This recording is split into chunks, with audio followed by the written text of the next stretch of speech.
Hi everybody, I'm Amy from the Cauldron, and in today's episode of Dye Time I am using up lots of leftover fibre reactive dyes. Now the yarn I'm using today is 100 grams of Donegal DK from Laughing Hens, and this is 87% wool, 13% Donegal viscose. You can see it's got all these lovely flecks all the way through it. Now this is cold. Now there's a lot of water in here for the yarn to be able to move about in. It's not sitting on the bottom. I haven't pre-soaked this. It's just been sitting in this water while I've been getting everything set up. Now I've been dyeing a lot of floss today, cotton floss, and I've got lots left over, so I'm going to attempt some space heating. Now that one I think was just straight lavender from Dharma. This is a mix of, I just washed my paintbrushes off in this. Let's just pour that in down there. You can see the yarn is moving about with the, when I'm adding this. This is just some lavender rinse off again. What have I got in this one? This one was some blue violet that I use. I'm just going to plop it there, not going to move it. And this one is a mix of Razzle Dazzle and Raven Black. There we go. And lastly, this was a mix of Raven Black and Fuchsia Red. Now when you dye cotton, you have to use fibre reactive dyes. But when you dye animal-based fibres, you can use fibre reactive and plant-based.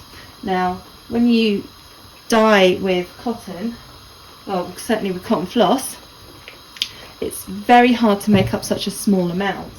So I've got lots left over. I'm going to add some vinegar. 1, 2, 3, 4 teaspoons, and let that come up to heat now.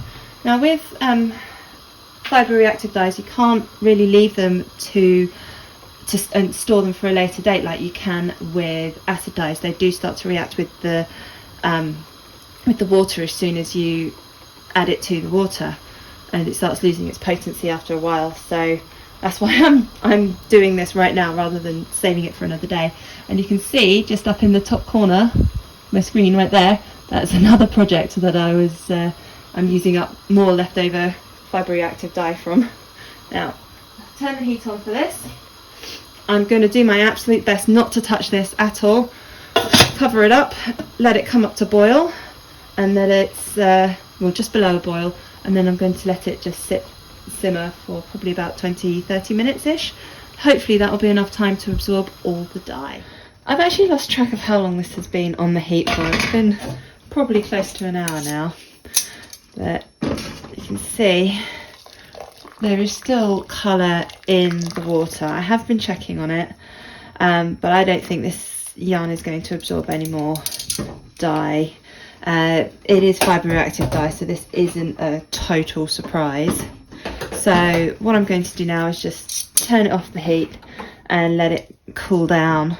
Now it hasn't really space dyed. This is more Kettle dyed. I think it looks like more of a solid colour than the different tones of purple that went in. I'm not disappointed. I just need to practice space dyeing. Okay, this is completely cooled down now. Wash this beautiful purple yarn. You can see there is the tiniest amount of dye left in this water.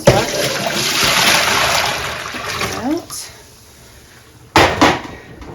So because of that, there will probably be a little bit of runoff with this, because it's been sitting in that soapy, not soapy, it's been sitting in that water with the dye. What I'm going to do,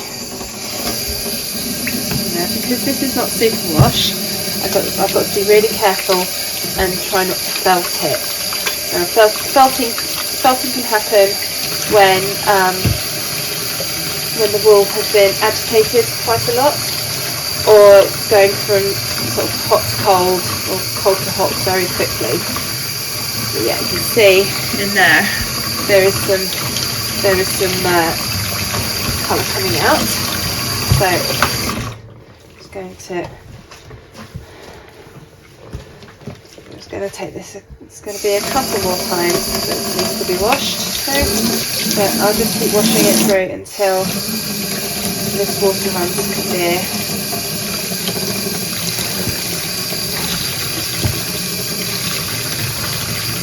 See, as I squeeze it, there's dye coming out. It's not too much, so I'm really hoping it's not going to take me too long to get this water to run clear. Massive mess of yarn. There's no point in trying to untangle this while it's wet. That will just make a big tangled mess. So wait until it's dry and then you can untangle. And here is our finished dyed yarn. Now I did use several different shades of purple going into this, but they have all sort of blended together to create this beautiful, I would say as about as solid as I could probably make yarn. It's a beautiful colour, and you can see the colours that are in here that was part of the Donegal yarn hasn't taken up the dye, so you still get these lovely pops of red, green, blue and yellow. Thank you so much for watching this video. I really hope you enjoyed it. Do please click like and subscribe to my channel. I aim to produce a new dyeing tutorial every Monday, and it's usually uploaded between about 6 and 8 PM UK time. I like to make my videos different, so one week I might do some space dyeing with some leftover dye and learn that I really am not good at space dyeing and I need to practice that technique. Another week I might hand paint some embroidery floss. So, you know, there'll always be something different to watch. Thank you so much for watching.